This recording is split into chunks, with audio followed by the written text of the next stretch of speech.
Abra aí, por favor, em 1 Coríntios. Porque eu recebi do Senhor o que também vos ensinei. Que o Senhor Jesus, na noite que foi traído, tomou o pão e, tendo dado graças, o partiu e disse: tomai e comei, isto é o meu corpo que é partido por vós, fazei isso em memória de mim. E o 25, irmãos, ele fala de uma aliança que é muito importante para a nossa vida. Semelhantemente, também depois de cear, tomou o cálice, dizendo: este cálice é o cálice da nova aliança. Para algumas traduções tem é o cálice do Novo Testamento. Mas ele fala da nova aliança, do Novo Testamento em quê? No meu sangue. Escreva do lado: sangue significa vida. Fazei isto todas as vezes que beberdes em memória de mim. Põe a mão sobre a Bíblia e diga: Pai, em nome de Jesus, me ensina a tua palavra. Diga amém. Pode sentar. Versículo de número 27. Portanto, qualquer que comer deste pão ou beber o cálice do Senhor indignamente será culpado do corpo e do sangue do Senhor. Então, essa nova aliança é no sangue. Diga: o sangue significa vida. Irmãos, quem não consegue entender essa aliança não pode ter vida. Se você viver indignamente a essa aliança, você tem um chamado para essa nova aliança. Mas se você não for digno dela, se você agir, e o que é agir de forma indigna? É ser incorreto com o seu chamado, né? É você ser indiferente à propositura do chamado. Claro que Deus não chama ninguém preparado. Deus chama as pessoas para que sejam preparadas por Ele mesmo. Nós não temos nenhuma incumbência pessoal de estarmos preparados para essa aliança. Como eu disse, você não faz aliança com Deus, é Deus que faz com você. Amém? Porque Deus é que tem tudo para nos dar. Nós não temos nada, absolutamente nada para dar a Deus. Até a vida que nós entregamos é dele. Apenas a gente fica roubando Deus durante esses anos, né? Agindo de forma dissoluta, agindo de forma incoerente com o chamado. E quando finalmente a gente se dá por si, quando a gente se apercebe de que Ele é o dono da vida, que a chave do inferno está na mão dele, e que nós temos que nos desvencilhar do pecado, do mundo, e devolver a Deus aquilo que Ele nos deu, a vida, amém? Nessa hora é que nós podemos desfrutar dessa nova aliança. E essa nova aliança, como eu disse, representa a vida, porque é aliança no sangue.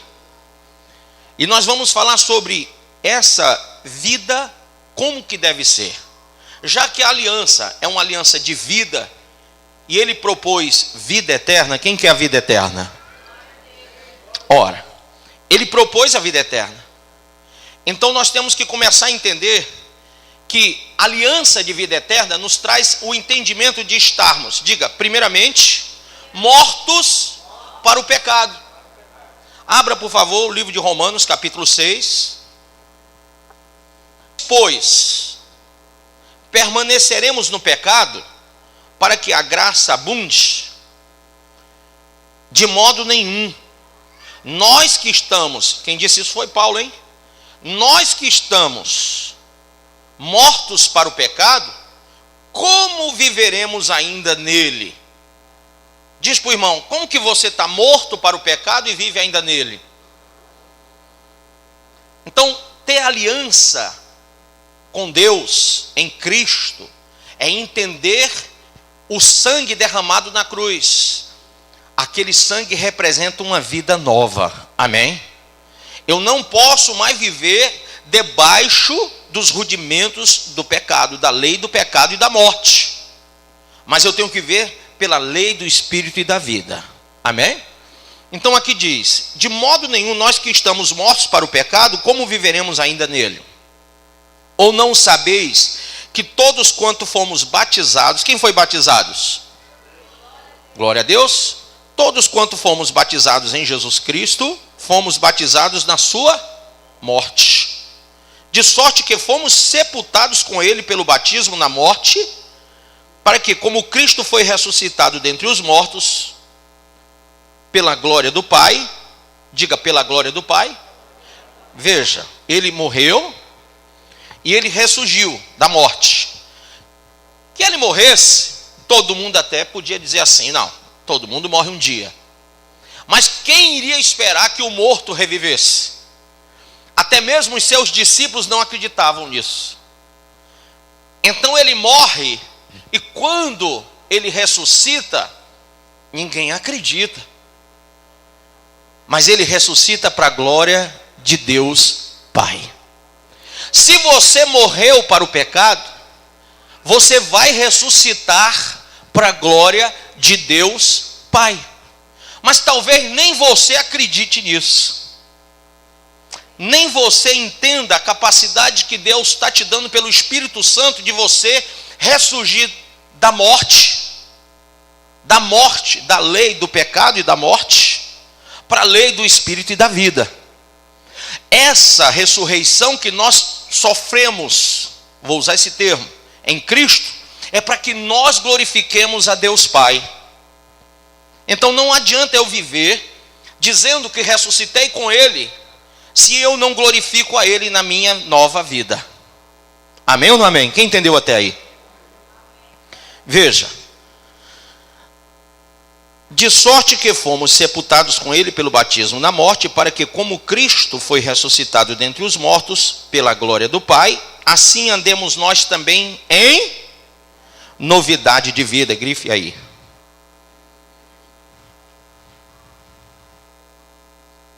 Porque se fomos plantados juntamente com Ele na semelhança da sua morte, também o seremos na da sua. Quem quer ser semelhante à ressurreição?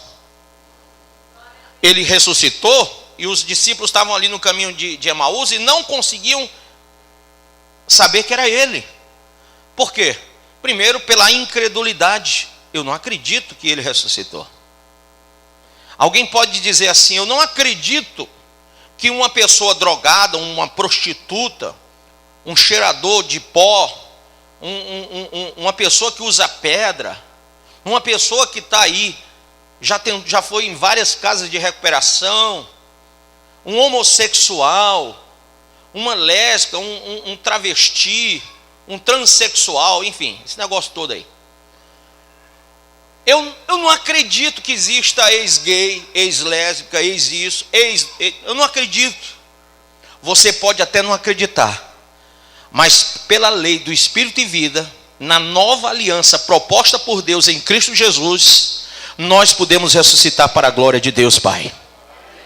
Nós podemos viver de fé em fé, para a glória de Deus. Exatamente. Agora, nós precisamos entender isso. Abra aí no versículo 11 de Romanos 6. Assim também vós considerai-vos certamente mortos para o pecado, mas vivos para quem? Para Deus em Cristo Jesus, o nosso Senhor. Não reine, portanto, o pecado em vosso corpo mortal, para lhe obedecerdes em suas concupiscências, ou seja, desejos. Nem tampouco apresenteis os vossos membros ao pecado por instrumento de iniquidade, mas apresentai-vos a Deus como vivos dentre os mortos. Vivos dentre os mortos. Nós estamos andando, tá? Tem um bocado de gente aí na corrupção. Misericórdia. Tem um bocado de gente na corrupção, no pecado, aí na prostituição, lá na sua casa, lá na sua vizinhança, lá, enfim, para onde você vai, no seu colégio, na sua faculdade, aí você está andando lá, tem um monte de gente fazendo tudo errado. Você tem duas opções: ser igual a eles, mortos no pecado, na lei do pecado e da morte, ou andar no meio deles como ressuscitado pela lei do Espírito e vida, na nova aliança em Cristo Jesus. e ser luz no meio das trevas, e ser vivo no meio dos mortos.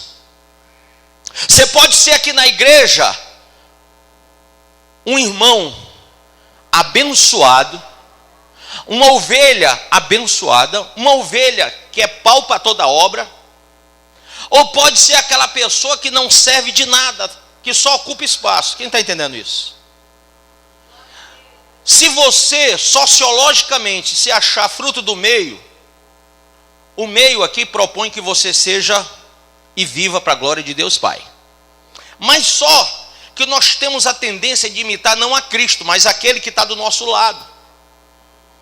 Nós somos influenciáveis, nós somos induzidos, e por conta da indução e da influência humana, das amizades, do contexto social, do contexto religioso, nós muitas vezes esquecemos do nosso alvo que é Cristo, da nossa aliança no sangue de Cristo, do nosso compromisso de vivermos na lei do Espírito e vida, e olhamos para aqueles que estão mortos dentro da igreja, os chamados lá em Mateus capítulo 23 diga comigo, dedinho assim, sepulcros caiados, hipócritas, condutores cegos.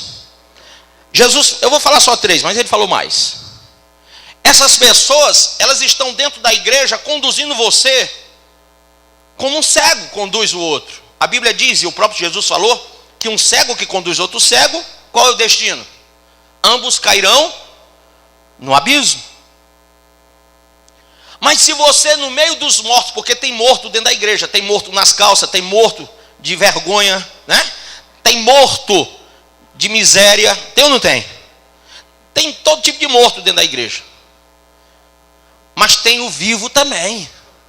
Tem o vivificado pelo Espírito, tem aquele que é próspero em tudo que faz, que onde põe a mão, Deus abençoa. Tem aquele que tem realmente vivido a lei do Espírito e vida, e Deus usa essa pessoa para curar, para libertar, para salvar, para prosperar vidas, para ensinar o Evangelho, para apregoar as boas novas. Essa pessoa, ela é viva no meio dos mortos. Mas existem aqueles que ainda não nasceram para nova vida. Eles são até religiosos, eles até nos acompanham aqui, mas eles não conseguem viver fora da lei do pecado e da morte. Eles não conseguem sair, porque o morto não consegue se mexer. O morto não tem reações espirituais, ele não tem reações que possam movimentá-lo. Então, automaticamente, são pessoas que nos induzem a parar, ou até mesmo a retroceder. Mas quem está vivo, avança, e avança para a glória de Deus Pai. Até aí, quem entendeu? Abra sua Bíblia em Gálatas 5, verso 18. Mas se sois guiados pelo Espírito, não estáis debaixo da lei. Porque as obras da carne são manifestas, grife aí, as quais são adultério, fornicação. O que é fornicação?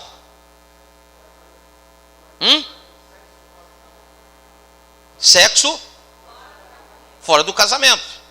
Então, pastor, será que eu posso? Para com isso, tu não é mais criança, está aqui escrito. Amém? Isso é o básico do básico do básico do básico. Então vamos nós. Adultério pode? Não. Quem tem a nova aliança com Deus não anda em adultério. Mas aí tem alguém que diz assim: o que importa é ser feliz, pastor. Deus não quer ninguém sendo infeliz, pastor. Deus nos ama, Ele quer a nossa felicidade. Então vamos nós.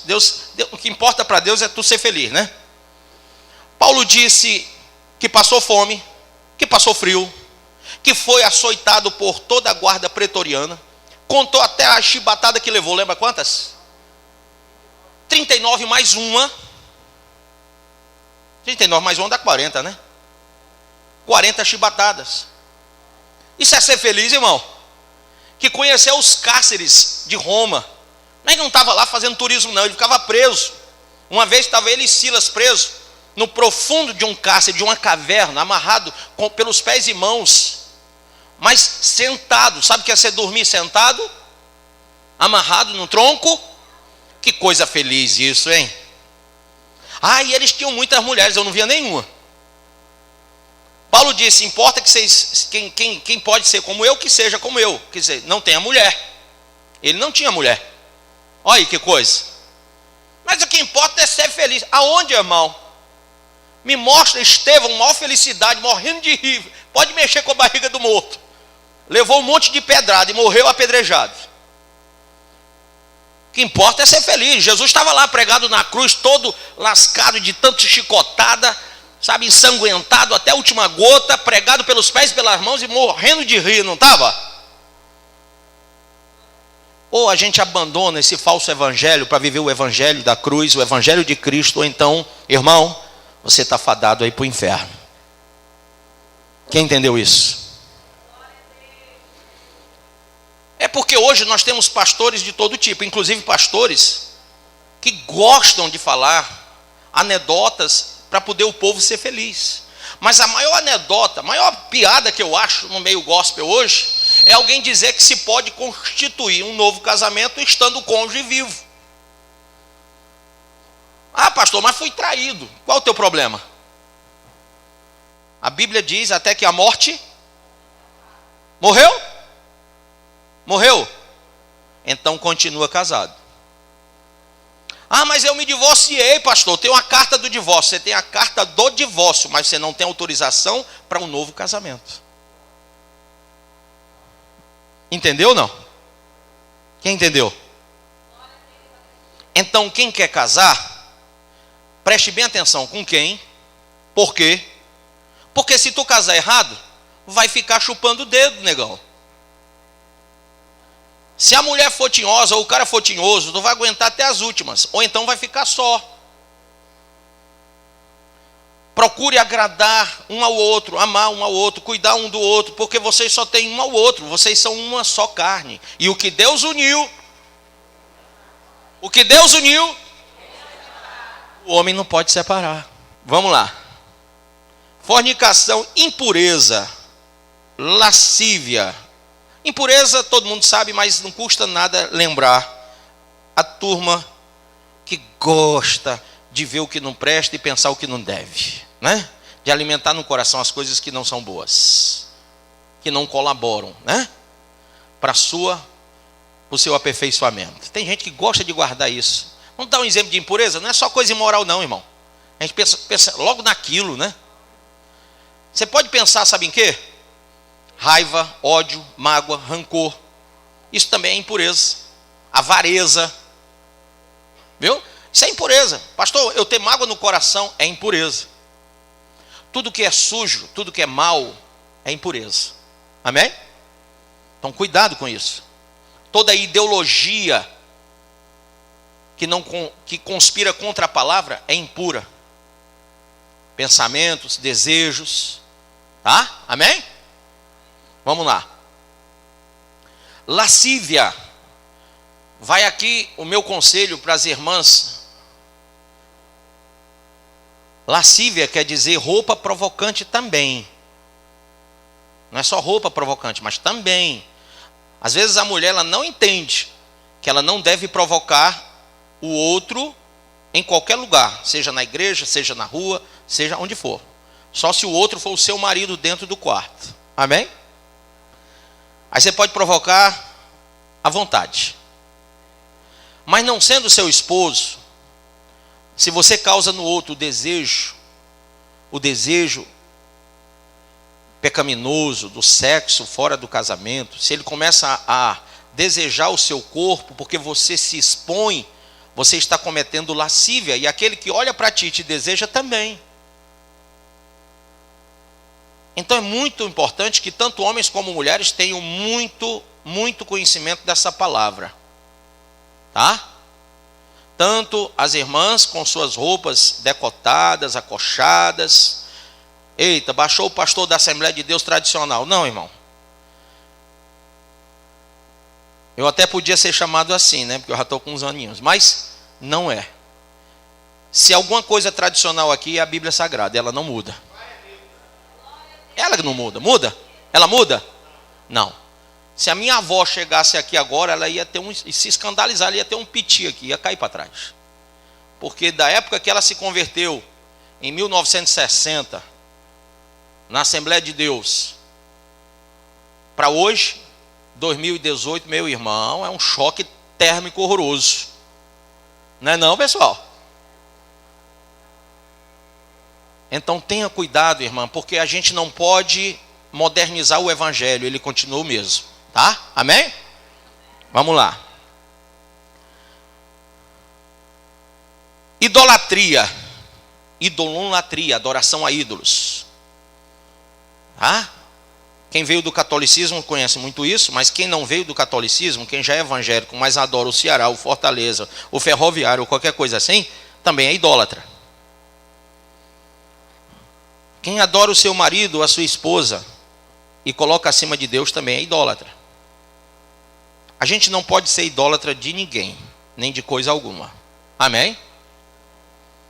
Os irmãozinhos que gostam de botar assim no Facebook aquelas poses assim bem provocantes, está adorando o corpo. Isso é lascívia e idolatria ao próprio corpo. Pastor, isso existe? Existe. E foi anunciado em 1970, uma visão de 1770, de uma mulher chamada Helena Blavatsky, do movimento Nova Era, de que o movimento eclodiria 100 anos depois, com justamente o culto ao corpo. E hoje nós vemos que há um culto ao corpo tremendo, irmão. Nunca vi tanta gente cultuar o próprio corpo. Outro dia eu vinha passando e eu esbarrei, não sei se eu esbarrei, porque deu uma dor danada aqui, irmão. Não sei se eu esbarrei, se foi num poste ou foi numa mulher, mas eu passei, eu disse, fala meu Deus, me desculpe. Forte a mulher, rapaz. Quase que me leva. Eu disse, meu Deus, que é que aquilo ali, o braço fazia assim, ó. He-Man. E ela andava assim, ó. Robocop.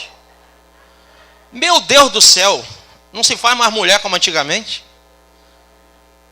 Olhei para mim de noite e disse, filha, ainda bem que tu é assim. Porque mesmo que está casando com macho.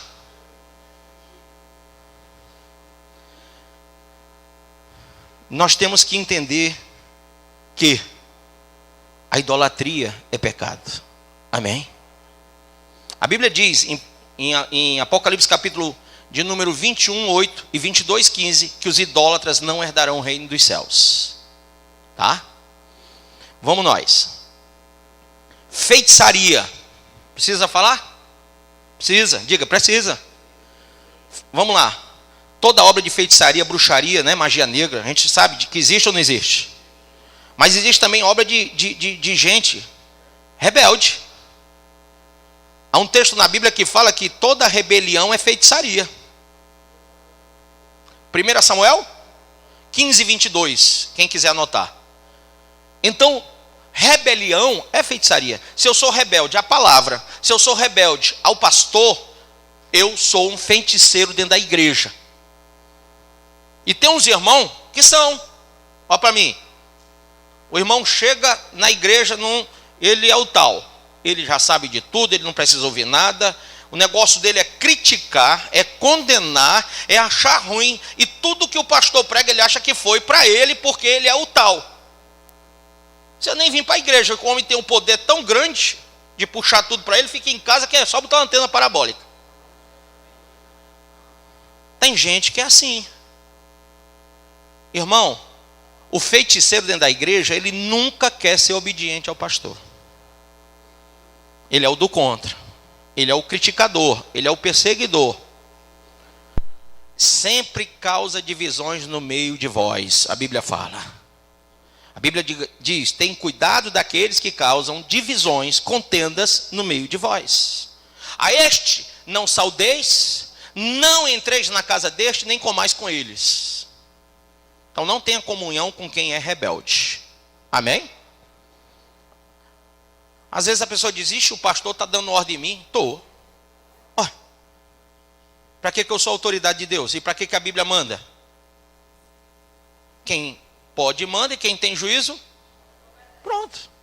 O irmãozinho ali é rebelde? Passa longe, filho. Nem saudeis. O cara grita: Pai do Senhor, irmão. Deixa ele no vácuo. Deixa ele no vácuo. Porque ele é rebelde. E a Bíblia manda não saudar. Amém? Aí ele liga: irmão, lembra daquela época que a gente ia comer um sanduíche ou então um açaí?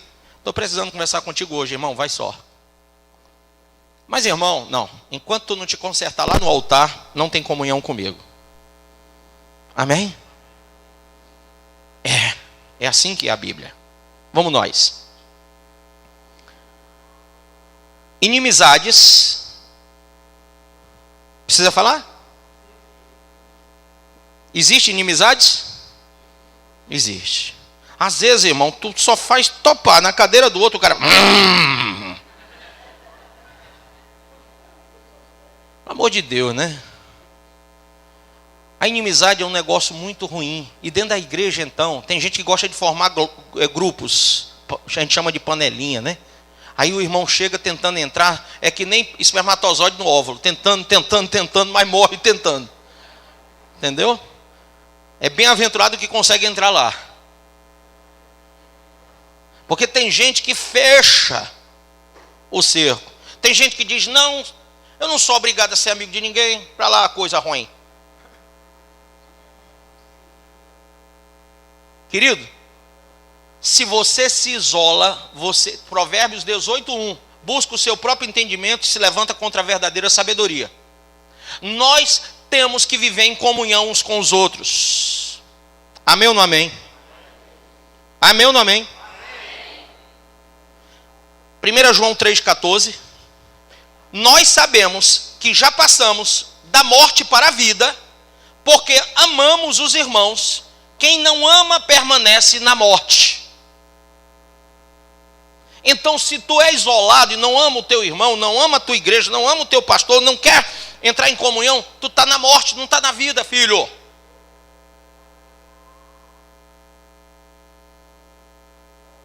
Diga para o seu irmão: não se isole. Se isolar, está fora. Vamos para outro texto. Diga: vida consagrada. Sangue consagrado. Mais uma vez: vida consagrada, sangue consagrado. O sangue de Jesus é consagrado? Quem crê que é sagrado o sangue? Quem recebeu o sangue de Jesus tem que ter uma vida consagrada pelo sangue de Jesus. Vida consagrada me leva a ter essas atitudes que nós falamos. Abra aí em Colossenses 3. Nem vou terminar as obras da carne, que vai demorar pra caramba. Isso é coisa para outro dia. Também tem uns irmãos que já estavam assim, ó. Aí, tanta pancada na noite só, deixa para outro dia também, né? Versículo 1. Portanto, se já ressuscitastes com Cristo, buscai as coisas que são de baixo ou de cima? De baixo ou de cima? De cima. Jesus disse: eu sou lá de cima e vós cá de baixo. Quem está aqui embaixo, busca as coisas que estão lá de cima. Amém? Lá em João 8 ele fala isso, ele exorta: ó, eu sou lá de cima, vocês são aqui de baixo. Buscai as coisas que são de cima, onde Cristo está sentado à destra de Deus. Pensai nas coisas que são de cima ou de baixo? De cima. E não nas que são da terra. Porque já estáis mortos, e a vossa vida está escondida com Cristo em Deus. Quando Cristo, que é a nossa vida, se manifestar, então também vós vos manifestareis com Ele em glória. Mortificai, pois, os vossos membros que estão sobre a terra: a fornicação, a impureza, a afeição desordenada, a vil concupiscência e a avareza, que é o que, pessoal? Idolatria. Pelas quais coisas vem a ira de Deus sobre os filhos da desobediência. Amém ou não amém? Temos que ter cuidado com isso. A avareza é um bicho sério. Tem gente que diz assim: rapaz, eu não sou mais idólatra, não adoro a São Francisco, Santo Antônio, São José, a Maria, ninguém. adora o dinheiro ainda. Porque quando a gente chama para a oferta, para o dízimo, para um sacrifício pela obra de Deus, você se amarra, se engessa, dizendo, lá vai o pastor pedir dinheiro. Irmão, eu vou passar a vida falando a mesma coisa. O dinheiro não é teu, é de Deus. Quem crê assim? Então, tu não tem que ficar nesse engessamento, porque quem te dá é Deus, cara. Quem te dá é Deus. Se tu segurar, o orvalho não desce. Se tu abrir mão, vai vir mais. Quem entendeu isso? Ah, não, eu vou guardar essa comida aqui para não estragar. No outro dia ela está azeda. Come. Pastor, não posso, estou cheio. Dá para o outro, filho. Ah, se eu der para o outro vai faltar. Não, tu já está cheio. Não, pastor, mas é porque eu tenho que... Pois guarda, amanhã está azedo. É que você está pensando só no hoje. E Deus provê o ontem, o hoje e o amanhã. Quando você abre a mão, Deus abençoa o amanhã. Amém? Israel comia a porção hoje e amanhã Deus mandava de novo. E no outro dia comiam e Deus mandava no outro dia de novo, durante 40 anos no deserto. Então não tem por que você duvidar. Diga, Deus provê todas as minhas necessidades. Paulo disse lá aos Filipenses, Paulo fala, e o meu Deus em sua riqueza e glória há de prover todas as vossas necessidades em Cristo. Amém? Não tenha dúvida que Ele há de prover. Não tenha dúvida. Mas Ele não vai prover na vida daquele que segura o orvalho, que segura, que detém a semente. Deus multiplica a semente do que semeia. E dá multiplicação na sementeira também. Deus faz com que tudo prospere, quando nós somos capazes de plantar no reino. Amém? Toda forma contrária a isso que eu falei é idolatria. E há um Deus que era idolatrado. O nome dele era Mamon. É o Deus que as pessoas idolatravam, buscavam, quando tinham amor ao dinheiro, elas adoravam Mamon. Paulo repreende Timóteo, quer dizer, manda Timóteo repreender a igreja e até dá uma exortação a Timóteo, quando ele diz, o amor ao dinheiro, Timóteo, é a raiz de todos os males. E por causa deste amor, muitos transpassam a si mesmo com muitas dores. Temos que ter cuidado com isso, amém ou não? Então seja realmente uma pessoa liberta desse tipo de sentimento chamado avareza, que é idolatria. Vamos lá. Muito bem. 1 Pedro 2:24. Diz assim, levando ele mesmo quem? Jesus, em seu corpo, os nossos pecados sobre o madeiro, para que, mortos para os pecados, pudéssemos viver para a justiça, e pelas suas feridas fostes o quê? Sarados.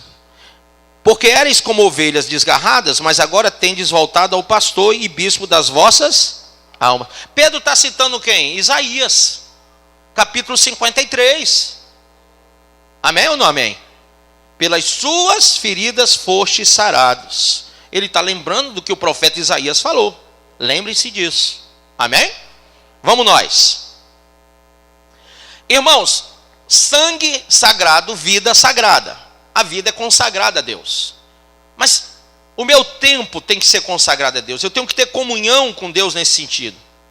Eu tenho que ter comunhão com a morte de Cristo. Eu tenho que entender isso. Amém ou não? Abra em Romanos 6,6. Sabendo isto, que o nosso homem velho foi com ele crucificado, para que o corpo do pecado seja desfeito. Olha que coisa linda. Se o corpo do pecado não foi desfeito, nós não fomos consagrados, não fomos separados, não fomos santificados, não fomos justificados. Eu só não vou andar mais, não caiu aí embaixo. Mas entenderam isso ou não? Entenderam, né? Vocês doidos para eu cair, né? Avisa, cara. A Didi fica ali com a Bíblia aberta, tá? Faz assim, pastor. Sabendo isto, que o nosso homem velho foi com ele crucificado, para que o corpo do pecado seja desfeito. Quem desfez o corpo do pecado aqui? Quem desfez a antiga prática da velha criatura? Quem quebrou esses rudimentos? Pastor, eu estou na igreja, mas sabe, às vezes me dá vontade de fumar um cigarro, tomar uma dose, às vezes dá aquela vontade de dar uma cheirada, então tu não desfez nada. Se tu ainda está sentindo desejo, é porque tu está lá na velha criatura. Ah, pastor, eu era uma prostituta de rua. Sabe, de vez em quando meu marido não me satisfaz. Ah, então tu ainda é uma prostituta de rua, porque o velho homem não foi desfeito. Entenda isso. Quando você desfaz a velha criatura, há uma nova pessoa que não tem mais os desejos do passado. Ela não é mais. Por que a Bíblia diz que a gente só pode ser tentado até o ponto de resistir? Porque nós agora somos novas criaturas. E como novas criaturas, as tentações também são novas. Ou não sabia disso? Aquelas velhas coisas não me tentam mais, porque eu nasci, eu morri e ressuscitei. Então o diabo pode vir tentar você com outras coisas, mas não com aquelas. Aquelas velhas coisas você já venceu no momento que você ressuscitou com Cristo. Amém ou não amém? Não fica nesse negócio dessa neura, eu era isso, eu era aquilo. Tem gente que gosta desse testemunho. Nunca vi, que coisa triste, né? Irmão, tem gente que enche a boca. Quando eu vim para Jesus, eu era matador de aluguel, eu era sequestrador, arrombador de banco, eu joguei a bomba lá em Nagasaki, em Hiroshima, eu era o piloto daquele avião. Na verdade, eu era o piloto, era a bomba e era a explosão embaixo, eu era tudo aquilo ali.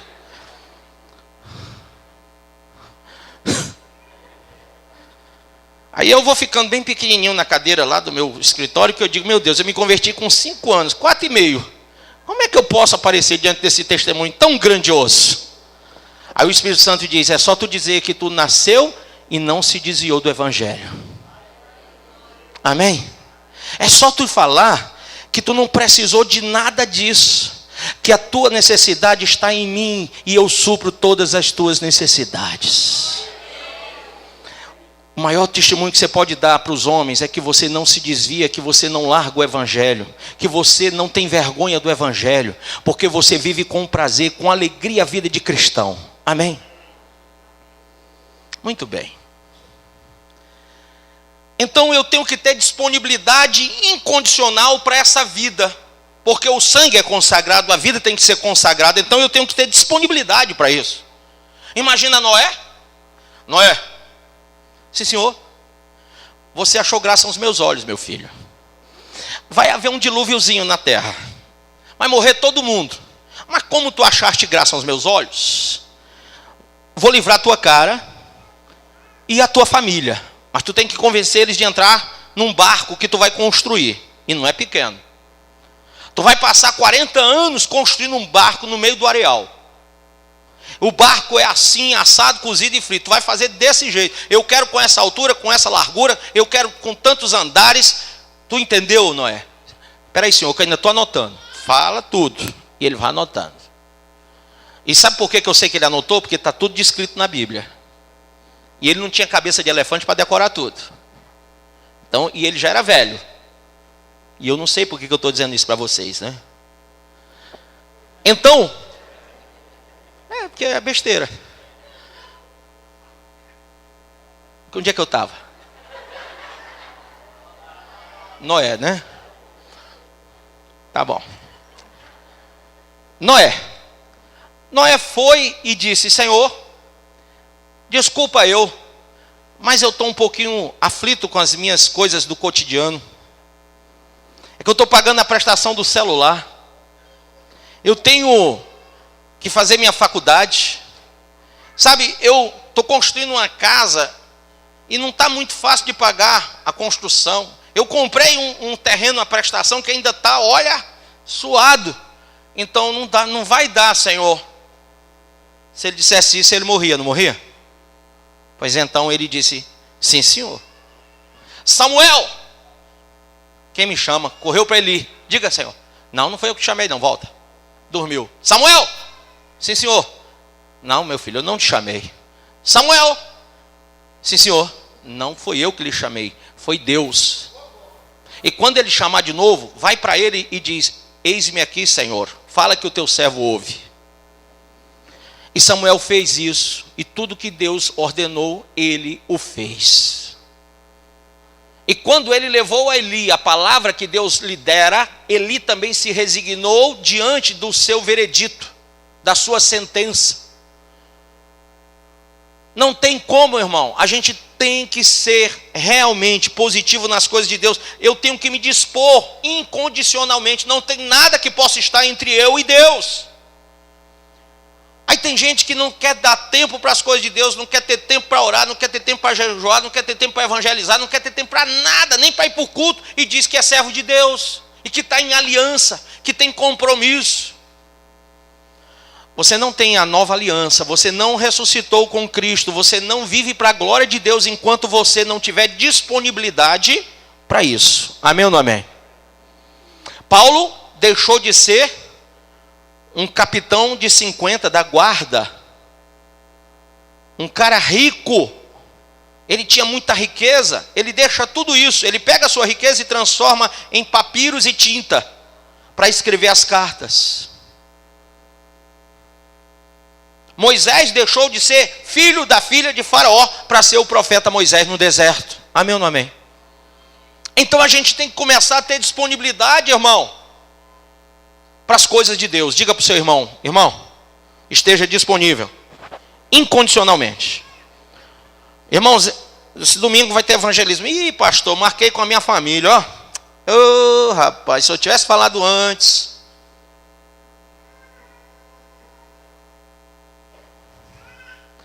Você precisa ler Lucas 14, e você vai ver que lá tem uma parábola que cai bem certinho na sua cabeça. Quando Deus convida as pessoas, elas dão desculpas. Amém? Você precisa ver a mesma coisa em Mateus 22, e vai ver que Deus não concorda com isso. E ele diz: muitos são chamados e poucos são os escolhidos por causa disso. Porque as pessoas são indispostas nas coisas de Deus. Mas se você disser assim: ei, irmão, vai ter um futebol acolá com churrasco. Opa!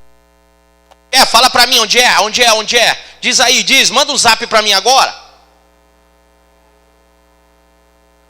Mas tu é um... a mamãe dizia isso, eu posso falar, pessoal? Um peido pronto. Para essas coisas. Estava aqui já, só foi você dizer que podia. Mas tu gosta dessas coisas, né? Agora, quando chama para tu orar, irmão, vai ter uma vigília. Ih, rapaz, negócio de vigília, termina tarde, amanhã eu tenho que acordar cedo, dá não. Irmão, vai ter uma consagração 5 horas da manhã no domingo. Pastor, tenha misericórdia, o sangue de Jesus tem poder, 5 horas da manhã não dá, pastor. Tu lembra que 5 horas da manhã tu estava voltando da farra? Para tomar aquele caldo ali no terminal, tô inventando aqui, eu não sei se tu ia lá não, viu? De mocotó. Carne moída, tá aqui o outro se entregando. Aí tu vira crente e não aguenta mais uma vigília. Mas quando tu estava no mundo, a balada começava meia-noite, 1 hora da manhã, e ficava...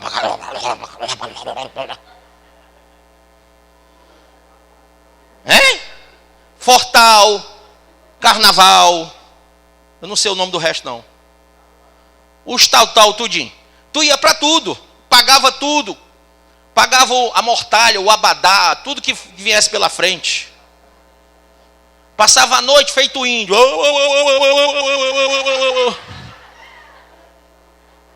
Pulando, olha que coisa linda. Pagar para ficar no meio de um monte de gente, numa pista, pulando. Isso é coisa de índio, meu irmão. Ainda apanhando, levando cuspida na cara, tudo. Pelo amor de Deus. Diga misericórdia, Senhor. Para o que o corpo do pecado seja desfeito, para que não sirvamos mais ao pecado. Porque aquele que está morto está justificado do pecado. Ora, se já morremos com Cristo, cremos que também com Ele o quê? Viveremos. Quem crê assim? Muito bem, irmão. Diga para o seu irmão, tenha disponibilidade para Deus, para a igreja, para a obra. Seja resignado nas provas. Não pode acochar um pouquinho que o irmão já está ficando com medo. Diz, pastor, o que acontece? Eu já ouvi tanto isso. Pastor, Eu não tinha problema, foi só eu dizer que eu vou fazer a obra, pastor acochou as coisas lá em casa, está dando tudo errado. O que é isso, pastor? Irmão, deixa de ser cara de pau.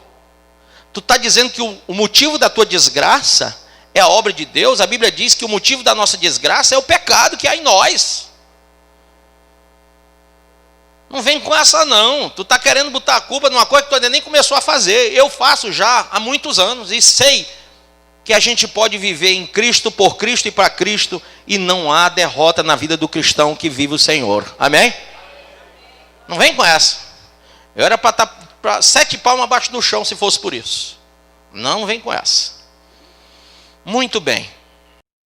Você acabou de ouvir essa poderosa ministração da palavra de Deus. Eu creio que sua vida foi abençoada. Eu quero que você ore comigo, profetizando sobre a sua vida a salvação que vem de Cristo Jesus. Ore conosco. Deus Pai, em nome de Jesus, nós te agradecemos por esta palavra e que o Senhor possa abençoar a vida de cada um que nos viu, que nos ouviu nesse dia. Deus Pai, em nome de Jesus, que esta pessoa esteja agora entregando a sua vida, recebendo a salvação que vem do Senhor. Pois assim, Pai, nós profetizamos salvação, cura, libertação, em nome do Pai, do Filho e do Espírito Santo de Deus. Amém.